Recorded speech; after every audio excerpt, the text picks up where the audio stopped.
Hello, welcome to Integrity Live. I hope you like our new beginning. We're trying it out for a few months to make sure it goes well. Today we're talking to Andreena Leeanne, an inspirational speaker, poet, and a whole lot more that you'll find out about as we go along. How are you doing today? Yeah, I'm doing good. Thank you. Thank you for inviting me to this. Thank you for giving up your time for this. Yeah. Yeah. Well, we're live on the air, and I'm saying any messages come up, I'll let you know. So we'll see what's happening. So first of all, without revealing too much, tell us a little bit about yourself. Well, I'm an inspirational speaker and poet.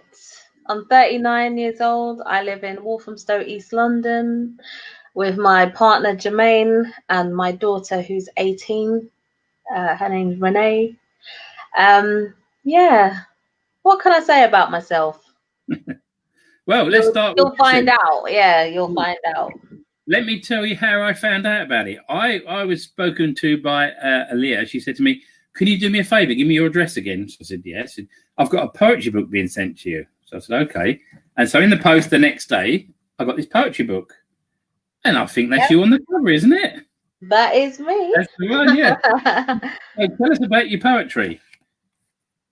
Well, I started writing poetry in February 2014, and I came across this poetry event and basically wrote and performed my first poem at an open mic night at the same time. Basically, wow. I attended as a guest in a bar and ended up being on stage doing a poem that I'd written about the night. So wow. Yeah, that was. But yeah, you didn't actually do a poem that night. You just got there and then. Oh, I did. Oh, wow. All right, let me tell you the story from the beginning. Right. I'll tell you the story. Right, so I'm in a lesbian relationship, with a woman. Her name's Jermaine. And at the beginning of our relationship, we've been together 8 years. And at the first couple of years in our relationship, we went clubbing a lot. We did lots of things that I wanted to do, I was in my early 30s and I was a party girl. So, but one day she said to me, "Look, Andreena, we always do stuff that you like. Can we start doing things that I want to do? Some things that are interesting." And I was like what, Jermaine? And she was like, theatre, poetry nights, nice. more mature stuff. And I was like, that's boring. Galleries, that's boring. Anyway, like a good girlfriend, what I did was I looked into some events for us to go to, and I found this event called Open Minds in Hackney. I found it on Facebook, and it was an open mic night. It's got poetry, it's got different acts and things there. So I was like, Jermaine, I found us somewhere to go. Look, you'll be interested in this. It's right up your street. It's a poetry event because she writes poetry as well. And so we went there, and I was queuing for the toilet, and some guy came up to me and said, "You look really creative. Would you like to be on the open mic?" And I was like, "No, I'm just here, just supporting my girlfriend, trying out new things." So I sat back down and was enjoying the night, and then I went up to him and I was like, "If you find me a pen and paper, I'll write something, and wow. we'll see about performing it." So he found me a pen and paper, and I wrote a poem about the night, and I went on the open mic and I did my poem, and everyone loved it. People were clapping and it felt really nice. I love that feeling.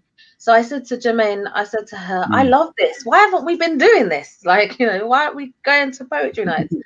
So then we spent the whole of 2014 going to different poetry nights in London so that I can write more poems and be on stage and have people clap for me and all that. I loved it. I loved all the attention. And that's what happened. So brilliant. During that time, I realized that when I started writing more about my feelings, my relationship, deep stuff that I haven't written about, haven't spoken to anyone about. And then I was like, oh my gosh, we need something like this in the LGBT community. So that's when in January 2015 I started Poetry LGBT, which is a open mic night I've been running since then. But we can talk about that later. But yeah, poetry has changed my life. Like that one event that I went to has changed my life. I actually opened my mind, you know. It was called Open Minds. And it's taken me on this other journey where I'm here today, with the whole collection of poems that I've been writing over those 6 years is now in the book. So yeah. Brilliant. Is that still going on, do you know, the open minds with what's gone on with COVID, etc.? Do you know whether that's still running? I'm not sure, because along the way, while I've been doing Poetry LGBT, there's been a lot of poetry events that have just disappeared, that haven't gone on, like long before COVID. Because the thing about events is that they cost a lot to run. Not a lot of money, but a lot of time and effort and energy. And it's so easy to just run out of steam and not do it anymore. And then there's like venues and things like that. Then there's like other politics that happens with event organizing. Also funding, like our event has never been funded. I've never received any funding from Arts Council or anywhere like that. So the event carries on because I keep it going. And for a lot of people, that's a lot of commitment. So Open Minds, it was run by someone called Sandy Ambo, and I'm not sure if it's still on. It's still going on, but like a lot of poetry events have gone before COVID, they've gone. It is true what you say, because I've been to a lot of events over the years, and it is hard. You don't get funding, you don't get help. The arts are suffering badly at the moment. All kinds. They said the government have now said they're going to put some money into the arts, but we don't know how far that's going to go at the moment. And it's really sad that people like yourself got this, your poetry LGBT going on. And it's great, you know, that you're doing that. And people like you doing it should be funded, should be helped out, you know? Yeah, I think painful. Yeah. Well, I can't complain. I'm not complaining about funding, because to be honest, I have never applied. I've never applied for funding. So it's not like I've ever been rejected for funding or anything. I don't have anything against funding. The fact that I think I mentioned funding because we've never been funded. And I think a lot of events rely on funding. So when they end, sometimes it's because the funding's dried up. Whereas we've never had that problem because we've never been funded, so it just goes, it carries on. We've got somebody just messaged you, Lila El Metui, said you are amazing, and it's got your book, and it's amazing. That's a nice comment. Nice to hear. I know Lila. Lila is Stonewall's LGBT. She's lesbian role model of the year for Stonewall this year, 2020. Wow. Yeah, fabulous. Lila's doing big stuff, big things. Good for her. I love Lila. Let's hope she carries on with what's going on. Can you tell us any more about your poetry than the LGBT open mic? Want to tell us a bit more about that? Yeah, Poetry LGBT, it's just a fantastic resource for the LGBT community. You know, us in our community, we have a lot of issues. We have issues with abandonment. We have issues with homelessness. We have issues with family. We have so many different issues in our community and external pressures from other people that our event has how do I say, like, it's organized a platform, it's created a platform for everyone in our community to come together and meet new people. Like for me personally, I found belonging, I found friendship groups, I found like solidarity. Like I found so many, the event has benefited me so much on a personal level.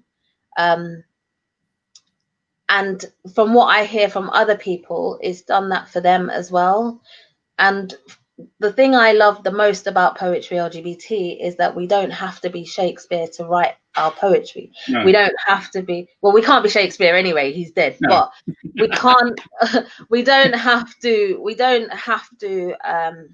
for me, I think people look up to me and think, well, actually, if she can do it, I can do it. So just by me being myself, and actually, like, before Poetry LGBT, I've never organized an event, never run an event, never. And I was just like, this is something we need in our community.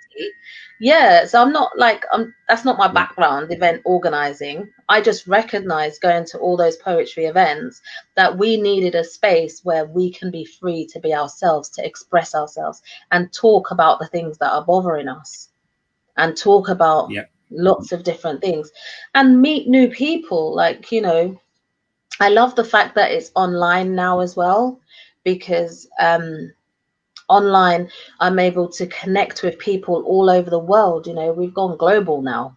We did have quite a large following offline when it was live, but there were challenges to people coming. Like, for a long time, we weren't in a venue that was accessible to wheelchair users, so that was a barrier. At least now, well, the last event that was before COVID was at the Two Brewers in Clapham, and that was going to be our regular home before lockdown, and that's a fully accessible venue.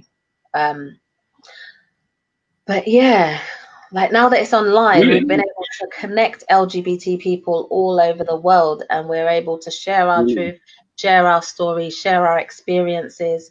Because when we're going through struggle, it's easy to feel like you're by yourself. It's easy to feel like you're the only one going through it. And when you hear from other people, it feels less isolating. And then because the space allows people to be free, you know, we're free in that space.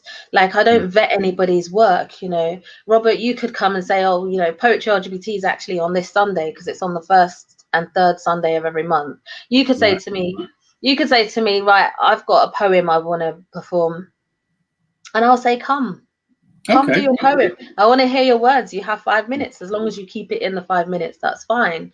I never ask you to email me your poem. I never ask you to read it out to me. I don't vet your words. I trust that you're not going to be homophobic, biphobic, transphobic, racist. You know, I trust that you're coming to the event with your genuine self and your genuine poem.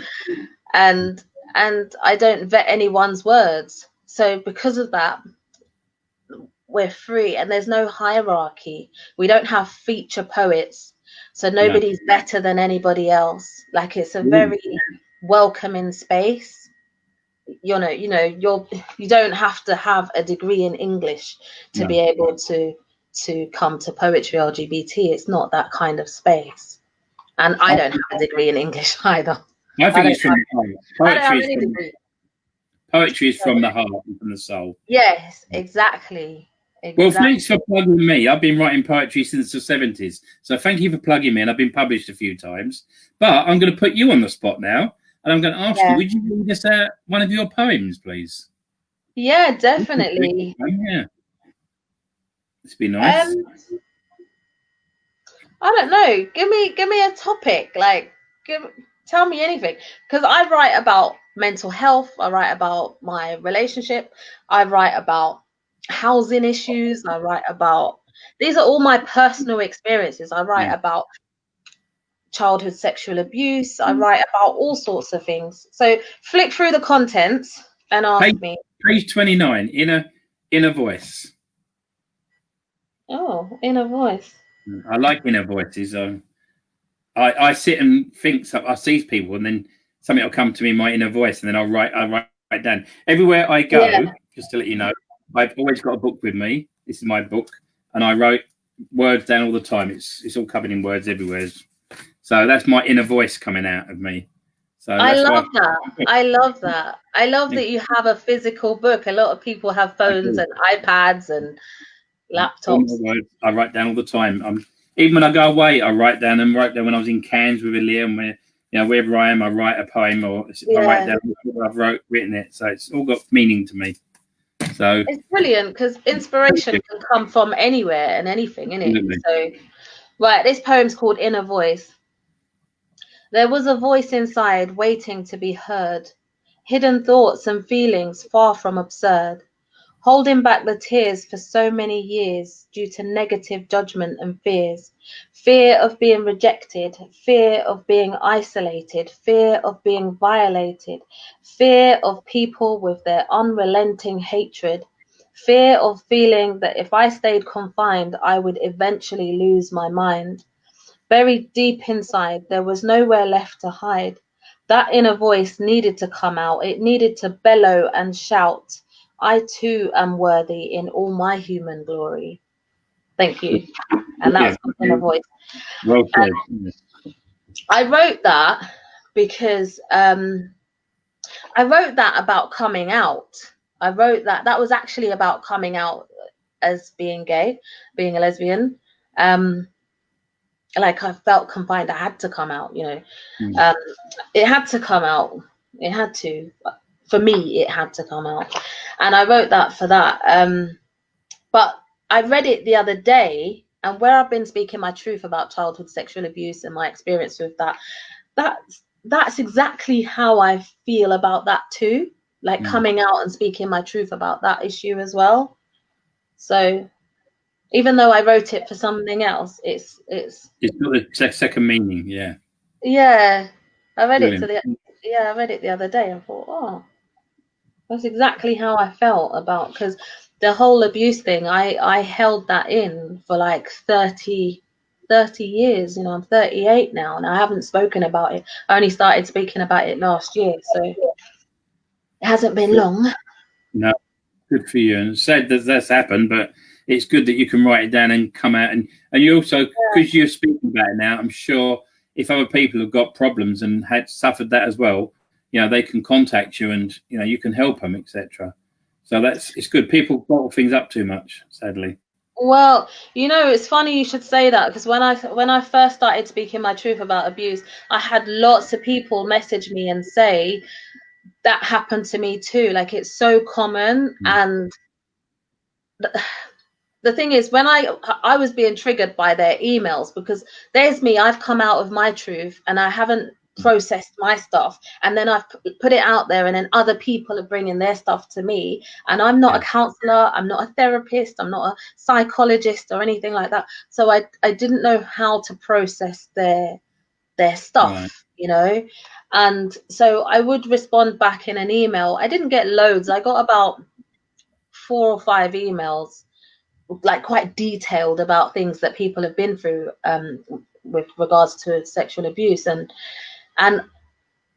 I spent so much time crying for their pain, like, and I would send an email back saying, you know, I'm really sorry that that's happened to you and stuff, but I didn't know what to do, so I started compiling a list of resources for people like Survivors UK and 1 in 4. There's lots of organizations that deal with stuff like that, so I can actually signpost people, especially if they live in the UK, can signpost them. And which is why as well, when I put this book together in lockdown, I felt it was really important. I don't know if you can see that I've got a useful contacts I list saw that at the back for things like Mind, Samaritans, NSPCC, Victim Support, Shelter, Survivors Trust. I've got them listed there because if people are triggered by my poems, rather than contacting me, they can actually contact one of the organizations, because some people might not know who to call. No. And I'm not a professional, so I felt like, because I'm speaking my 100% truth in this book and people could be triggered by it, I had a duty of care to put a list of useful contacts at the back. And it's not something that you'd normally see in a poetry book. Not at all, no. Where can they buy your book? So it's in several places now. It's in Gaze the Word Bookshop in central London. It's on Amazon. I've seen it on the Waterstones website. It's on the Foils website, and I'm selling copies as well using a Jotform link. So yeah, I've got some copies at home that I'm distributing myself. Good, excellent. Right, I'm going to change the subject slightly. You sent me some links to your stuff and your pages. I was looking, and then you mentioned an Instagram page called my birthday box or my birthday box, there's a fly flying around here. It's getting on my nerves. Yeah.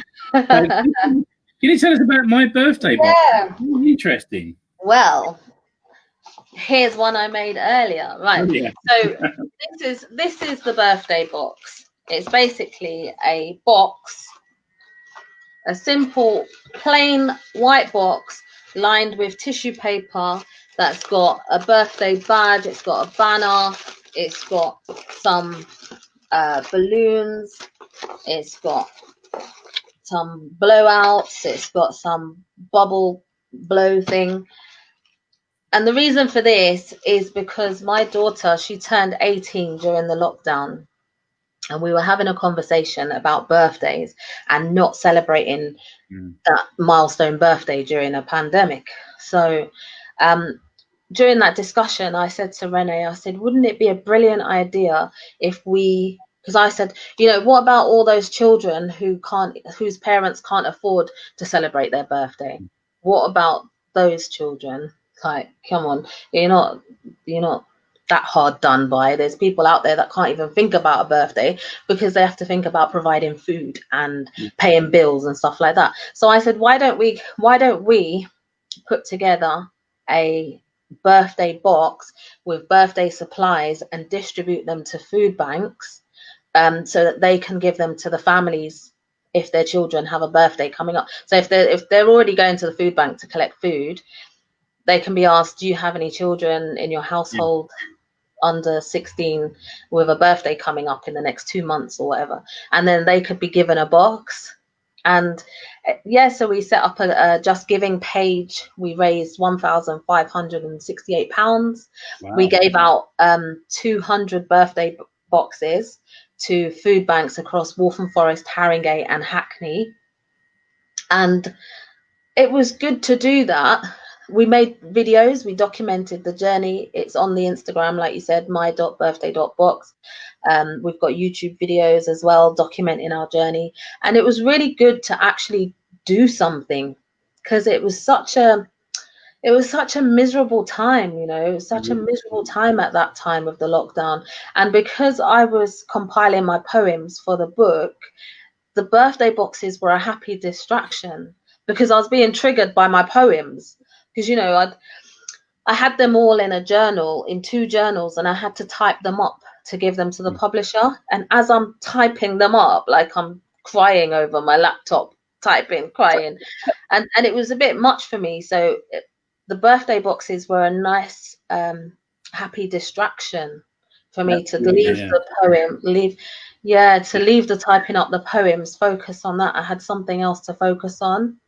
And because I'm self-employed as an inspirational speaker and poet, I had a lot of cancellations. There was a lot of things that I had in the pipeline that was cancelled due to coronavirus. So I just felt lost.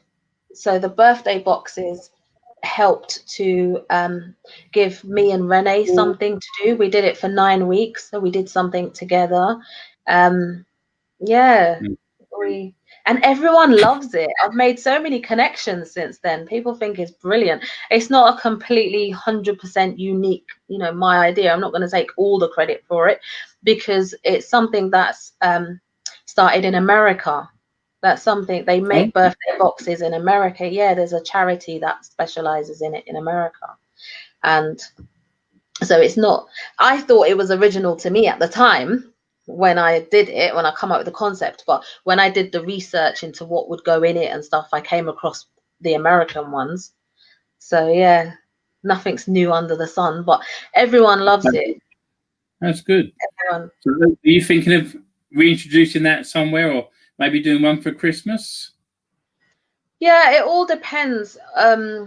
It really depends on, because I think when you look at our videos, Robert, you can see that it looks very easy. Like, it looks very easy, but it's not. It wasn't easy, because there was a lot of admin that goes on. There's a lot of finding suppliers to order from. There's a lot of time editing the videos and organizing the appointments with the food banks and stuff like that. And I'm not quite sure if I can commit that much time now because I have picked up pace and I am becoming more busy. And with the book, people are booking me to speak at events and things. Good. So I'm Good. not sure if I could. I'm not going to rule it out. No. I'm not going to rule it out because obviously there might be another lockdown. We don't know what's going to happen. No, certainly. Yeah, and we just don't know. Like Christmas is cancelled. Like the Christmas. I'm not really a Christmas person anyway, but I don't have high hopes for this Christmas, and it would be nice to do a birthday box for children during this Christmas, because not just because of COVID, but I think because children's birthdays, if they're born in around Christmas, their birthday comes second to Christmas.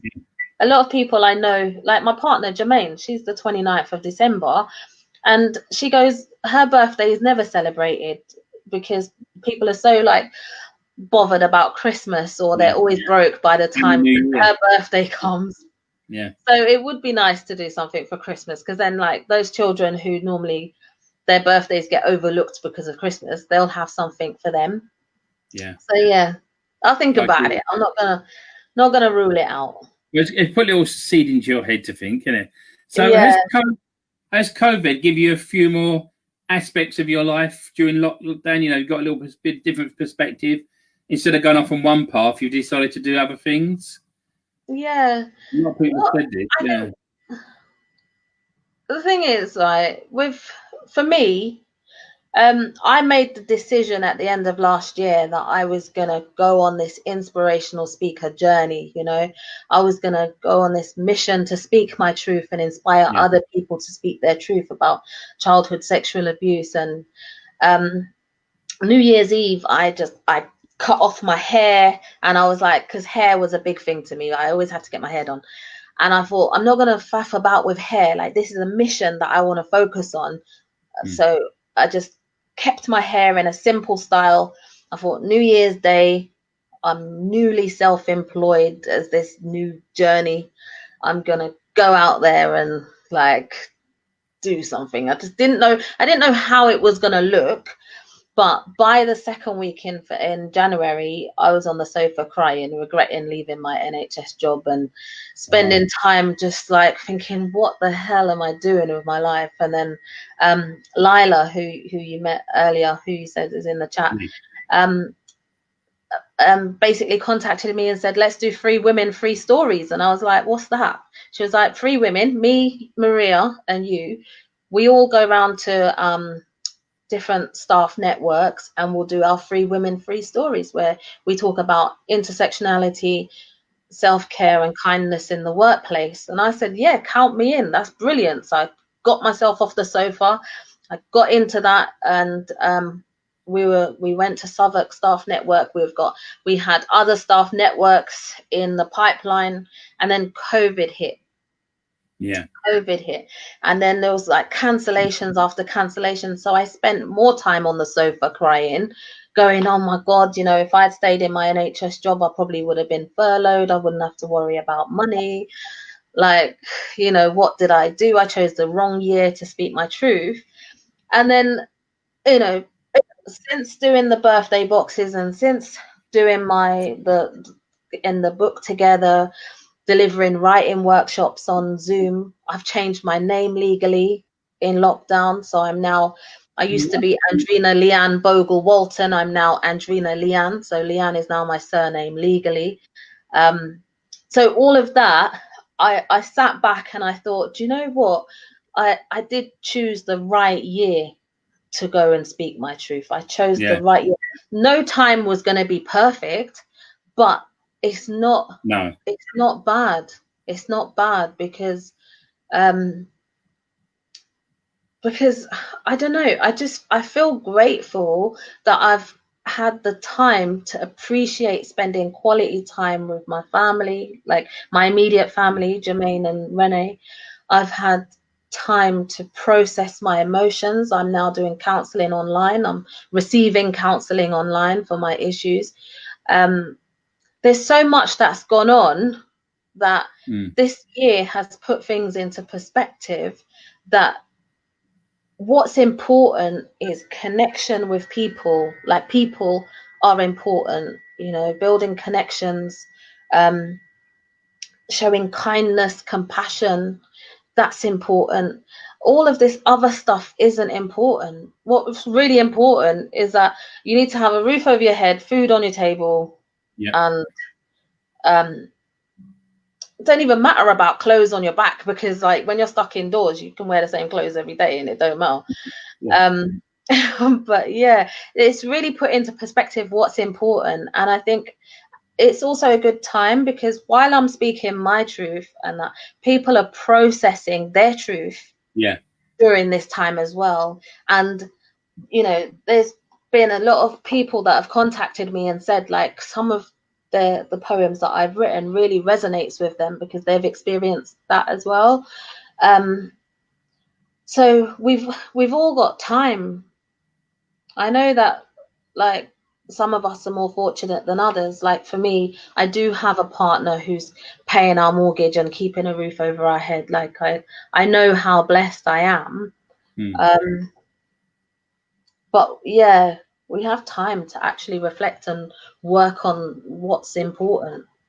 So this whole time, it's kind of drowned out all the other noise. Like it's Yeah. drowned out. I don't I know. agree. Like it doesn't matter about what you drive, what you're wearing, where you're going. Like it doesn't matter. None of that matters. What really matters is the connections that we have with people. Yeah.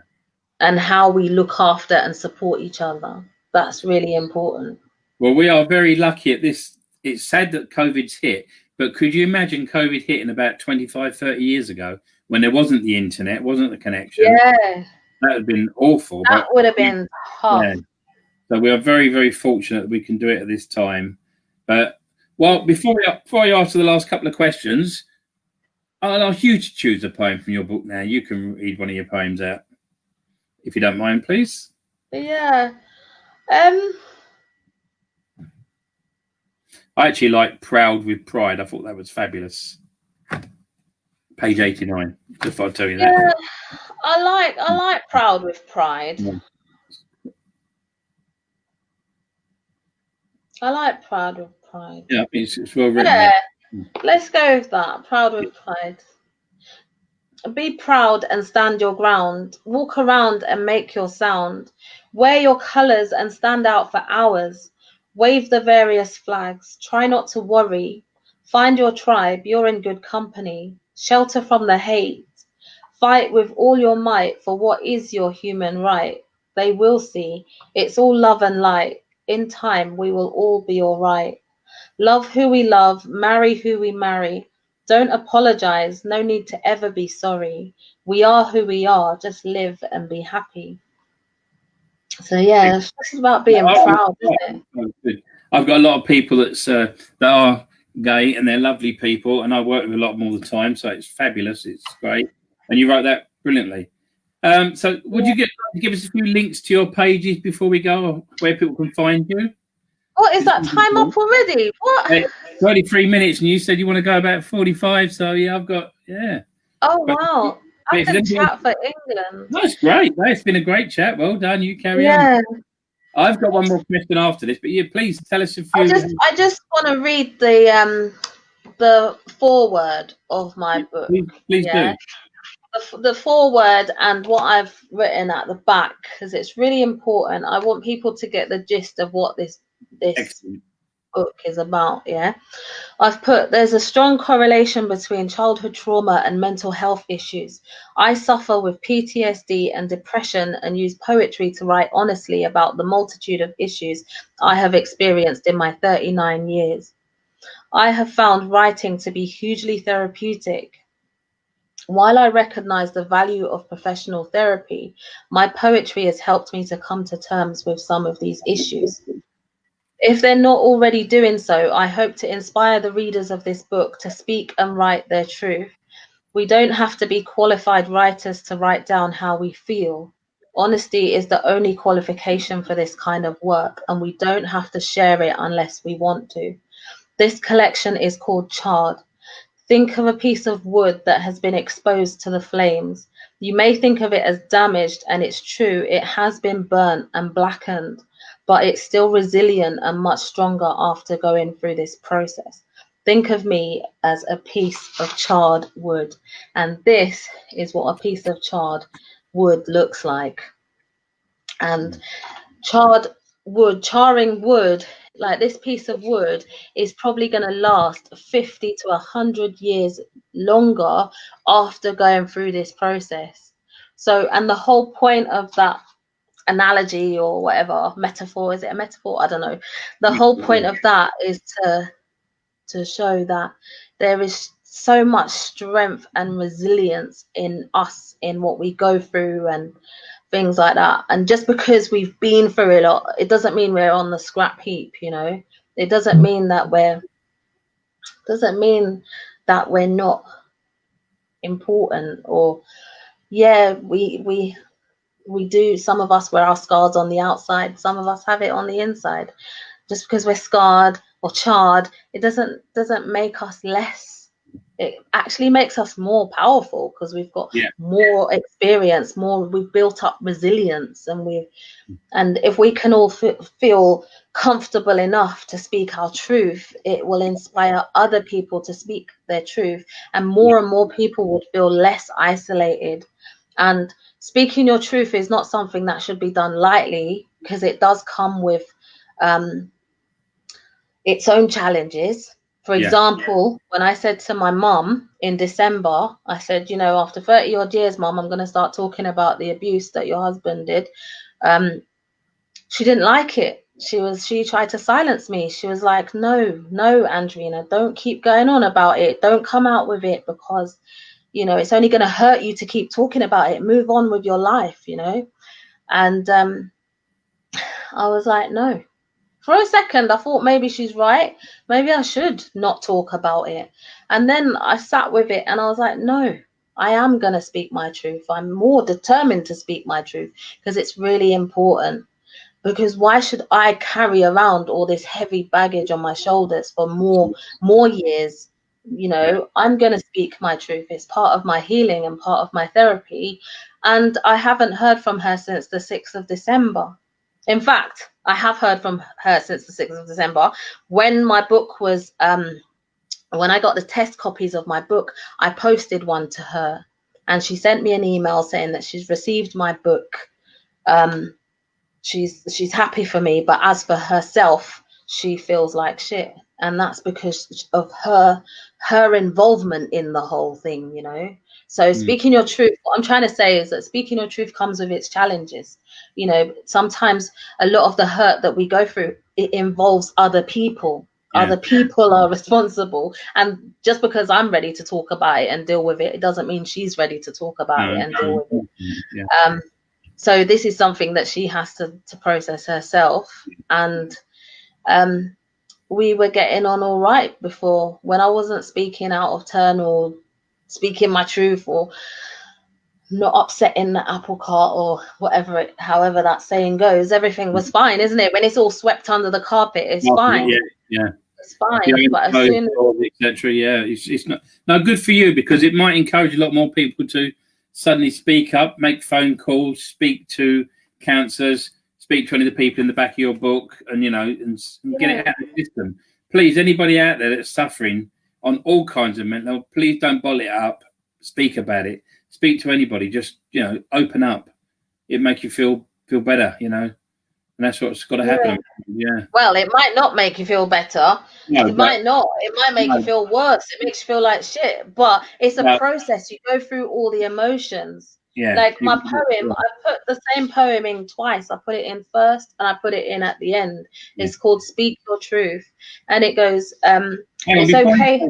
Let me ask you one question, and then we'll leave that as the last poem for the night. As you know, we're called integrity. What does integrity mean to you? And I think you've actually spoke a bit about it, but that's the question. What does integrity mean to you? Gosh, integrity. Well, I know what it means as a word. But what it means to me, like integrity to me is about being true to yourself and true to your word. Like, I'm true to my word. If I say I'm gonna do something, I'm gonna do it. Yeah. I'm gonna do it. And if I can't do it, there's a bloody good reason why I can't do it, and I'll say why I can't do it, whatever the thing is. So I think integrity is about being your authentic self. Absolutely. Yeah, and that's that. And I feel so much freedom. I feel free being my authentic self and speaking my truth and stuff. So I guess that's what integrity is for me. Brilliant. Well, all I can say is thank you very much for being my guest tonight. Thank you for giving us your time, and I hope people buy your book because it's fabulous. It really is good. Thank you. And can we please leave tonight's conversation with your poem? Yeah, let's do that. Thanks for having me, Robert. Thank you. Integrity Magazine is awesome. Right. Yeah, the time went quick, didn't it? Like, It did, yeah. it was just Yeah. like that. I told you Anyway, it was. this poem is called Speak Your Truth. It's okay to laugh. It's okay to cry. It's okay to hide. It's okay. Take time. It's going to hurt. Speak your truth. It's okay to feel. It's okay to bleed. It's okay to weep. Okay. Go deep. It's going to hurt. Speak your truth. It's okay to hug. It's okay to love. It's okay to fight. It's okay to resist. It's going to hurt. Speak your truth. It's okay to be open. It's okay to be broken. It's okay to be vulnerable. People may not like it. People may not like you. People may not like themselves. It's going to hurt. Speak your truth. So, yeah, speak your truth. Yeah. You just got one message again. Lila's been very, very message. Brilliant. Good to have Lila on. Lila's my agent. You just don't know it yet. Yeah. GJ said whoop. So who's that? Was that GJ? GJ, yeah. So yeah. Oh, GJ's my partner. That's Jermaine. Oh, hey, Jermaine. Hi. Brilliant. Oh, that's great. Listen, it's been absolutely fabulous. Thank you for your time, and keep up the good work. And I'm hoping to see you soon. And take care of yourself. Yeah. Thank you. Take care.